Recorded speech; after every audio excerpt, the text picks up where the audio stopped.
నీ దగ్గర ఎంత గొప్ప విశ్వాసము ఉన్నది. ఆ విశ్వాసమును బట్టియే దేవుడు మనల్ని ఆశీర్వదిస్తాడు. గతంలో మనం గమనించాం న్యాయాధిపతుల గ్రంథం నుండి 7వ అధ్యాయంలో గిద్యోను జీవితంలో ఆయన 32,000 మందిని తయారు చేసుకొని మిద్యానీయులపై యుద్ధంకి వెళ్ళడానికి ప్రయత్నం చేస్తున్నాడు. దేవుడు వారించి 10,000 మంది నుండి మళ్ళీ 300 మందితో వెళ్ళమని చెప్పాడు. 300 మంది చాలా అల్ప సంఖ్యాకులు, చిన్న సంఖ్య. అయినప్పటికీ కూడా వారు ఎనలేనటువంటి విజయ ఢంకాను మోగించారు. అదేవిధంగా మరే తల్లి కూడా తన దర్శనాలలో ఎవరి దగ్గరైతే పరిణితి చెందినటువంటి విశ్వాసం ఉన్నదో వారికి దర్శనమిస్తుంది. దైవ ప్రసాదితమైనటువంటి సందేశాన్ని వారికి అందిస్తుంది.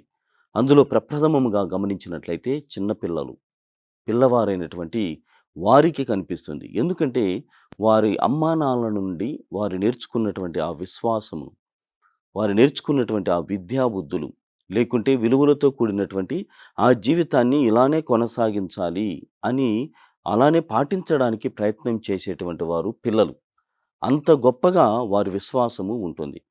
అది మాత్రమే కాదు, సంఘములో అనారోగ్యకమైనటువంటి వారు, మరి నాగరికత లేనటువంటి వారు, అనాథలుగా లేకుంటే స్వల్పమైనటువంటి సంఖ్యలుగా ఉన్నటువంటి గొల్లలు, వారికి సైతం అంటే వారి జీవన విధానములో పేరు ప్రఖ్యాతులు కానీ లేకుంటే ఇతరమైనటువంటి ఆస్తిపాస్తులు కానీ వారి చెంత లేవు. వారి దగ్గర ఉన్నది ఓ చిన్న మంచి మనస్తత్వం, మంచి హృదయం. అందుకే వారికి ఎక్కువ మార్లు దైవ దర్శనము, మరే తల్లి దర్శనము కలుగుతూ ఉన్నది అని. ప్రియమైనటువంటి సహోదరి సహోదరులారా, మనం గత వారంలో విశ్వాసంలో పరిణితి అనేటువంటి విషయాన్ని గమనించాం. ఈనాడు దాని కొనసాగింపుగా బైబిల్ గ్రంథంలో ఒక ప్రత్యేకమైనటువంటి జీవిత విశేషాలు ఎన్నో ఉన్నాయి. అందులో గమనించినట్లయితే దావీదు మహారాజు. దావీదు ఎంతగా అంటే తన పనిని తాను చేసుకునేటువంటి వాడు. ఇంటికి ప్రవక్త వస్తున్నాడు, అన్నదమ్ములందరినీ కూడా ఏరిపారి చూస్తూ ఉన్నాడు. ఇదిగో ఇతని దేవుడు ఎన్నుకొని ఉన్నాడా అని వారిని పరీక్ష చేస్తున్నాడు. అందరూ అయిపోయారు. చివరికి దావీదు గొల్లలు కాసుకునేటువంటి స్థితిలో ఉన్నాడు. అతను పని చేస్తున్నటువంటి సమయంలో దేవుడు అతన్ని పిలుస్తూ ఉన్నాడు. అంటే ఎంత విశ్వాస జీవితం, పరిణితి అన్నటువంటిది అంత గొప్పగా దావీదులో ఉన్నది. ప్రియమైనటువంటి సహోదరి సహోదరులారా, మనము సమూవేలు మొదటి గ్రంథము 17వ అధ్యాయంలో తనని ఎంత గొప్పవాణ్ణి చేసినటువంటి ఉదంతముని అక్కడ మనం చదువుతున్నాం. మామూలు గొల్లవాడైనటువంటి దావీదు ఒక మహారాజుగా ఏ విధంగా తయారు చేయబడ్డాడు, దేవుని చేత ఆశీర్వదించబడి ఉన్నాడు అన్నటువంటి విషయాన్ని మనం గమనిస్తున్నాం. ఆ అధ్యాయంలోనే అతను ఒకానొక రోజున చాలా బలవంతులు, శక్తివంతులు, ఆజానుబాహులైనటువంటి ఫిలిష్తీయులపైన యుద్ధం చేయాల్సి వచ్చింది. ఇతనేమో చిన్నవాడు, బక్కవాడు, మరియు అతని దగ్గర పెద్దగా ఏమీ లేనటువంటి స్థితి. అలాంటి సమయములో దేవుడు అతనిపైకి యుద్ధానికి వెళ్ళమని, ఫిలిష్తీయులకి చాలా బలం కలిగినటువంటి వారు, అలాంటి వారి చెంతకి దావీదుని ఎటువంటి అస్త్రాలు లేకుండా, ఎటువంటి కత్తి కటార్లు ఏమీ కూడా లేకుండా దావీదును అతని పైకి పంపుతున్నాడు. అతను అంటున్నాడు 44వ వచనంలో, సమూవేలు మొదటి గ్రంథము 17వ అధ్యాయము 44వ వచనంలో, ఆ దావీదును చూడగానే ఫిలిష్తీయులకు చెందినటువంటి గొలియాత్ అంటున్నాడు, ఇదిగో ఆకాశ పక్షులకు, ఆయన చెబుతున్నటువంటి మాట అంటే పక్షులు సైతము తమ గోళ్ళతో దావీదుని అలా పట్టుకొని ఎగరగలవు. అలా అతని మాంసాన్ని గాలిలోనే శరీరాన్ని చించివేసి తినగలిగేటువంటి అంత చిన్న శరీరము దావీదుది. అప్పుడు అంటున్నాడు ఆయన, ఆకాశ పక్షులకు, వన్య మృగములకు నిన్ను ఆహారము చేస్తాను, నిన్ను ఆహారముగా చల్లుతాను అన్నటువంటి మాటలు గొలియాతు దావీదుతో అంటున్నాడు. చూడండి ప్రియమైనటువంటి సహోదరి సహోదరులారా, అంటే స్వల్పమైనటువంటి జాతి ఇజ్రాయేలు జాతి, స్వల్ప సంఖ్యాకులమైనటువంటి మనము సైతము కూడా మనము జీవించేటువంటి జీవన విధానము ద్వారా, విశ్వాసంలో పరిణితిని చూపించడం ద్వారా ఈ ప్రపంచాన్ని శాసించేటువంటి ఆ శక్తి, ఈ ప్రపంచాన్ని శాసించేటువంటి ఆ జ్ఞానాన్ని, విజ్ఞానమును దేవుడు స్వల్పమైనటువంటి మనకి అనుగ్రహిస్తాడు అని తెలుసుకోవాలి.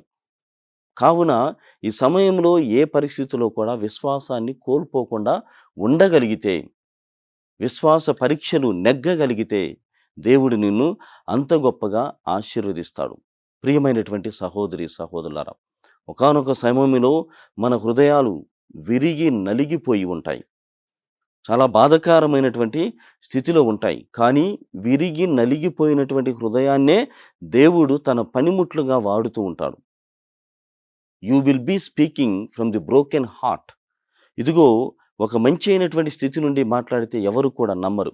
కానీ నువ్వు ఎంత బాధపడి ఉన్నావు, ఎంత బాధలో నుండి నీవు ఉపశమనం పొంది, విడుదలను పొంది, దేవుని అనుగ్రహాన్ని అనుభవించి చెబుతూ ఉంటే కొన్ని మాటలైనా కానీ అవి ఒక అస్త్రాలుగా పనిచేస్తాయి.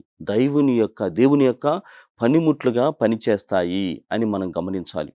ఆ విధంగా ప్రియమైనటువంటి సహోదరి సహోదరులారా, దావీదు రాజు అతని పైన కేవలము కొన్ని రాళ్లతో ఒడిసెలతో కొట్టి అతన్ని నేలపాలు చేస్తూ ఉన్నాడు.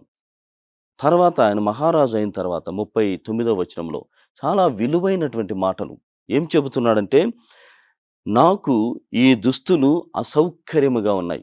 ఆయన గొలియాతును గెలిచాడని, నువ్వు చాలా గొప్పవాడివని దావీదుని రాజుని చేస్తూ రాజుకు సంబంధించినటువంటి వస్త్రాలను ఆయనకు తొడుగుతూ ఉన్నారు. ఆ వస్త్రాలను తొడుగుకున్న తర్వాత ఒక కాపరిగా, ఒక రాజుగా దావీదు పలుకుతున్నటువంటి మాటలు చూడండి. 39వ వచనంలో, నాకు ఈ దుస్తులు అసౌకర్యముగా ఉన్నాయి. I'm not comfortable in this attire. నాకు అసౌకర్యముగా ఉన్నాయి. నేనుగానే ఉంటాను. ఆయన చెబుతున్నటువంటి మాటలు, నేను వలె ఉంటాను. దైవం ప్రకారముగా మరియు కనులకు విందుగా నేను ఉంటాను. ఎవరినో నేత్రానందాన్ని కలిగించేటువంటి విధముగా కాకుండా దైవ ప్రసాదితముగా, దైవానికి పరవశం చెందేటువంటి విధముగా నేనుగానే ఉంటాను. నేను ఎలా ఉన్నానో అలా ఉంటేనే నా దైవానికి ఇష్టసకుడిని అవుతాను. ఇదిగో ఈ దుస్తులు ధరించి మీకు ఇష్టపడేటువంటి రీతిలో నేత్రానందానికి నేను కారణం కావచ్చు. కానీ నాకు ఈ దుస్తులు అసౌకర్యముగా ఉన్నాయి అని దావీదు చెబుతున్నాడు. ఎంత సింపుల్ లైఫ్ చూడండి, ఎంత వినమ్రమైనటువంటి జీవితం.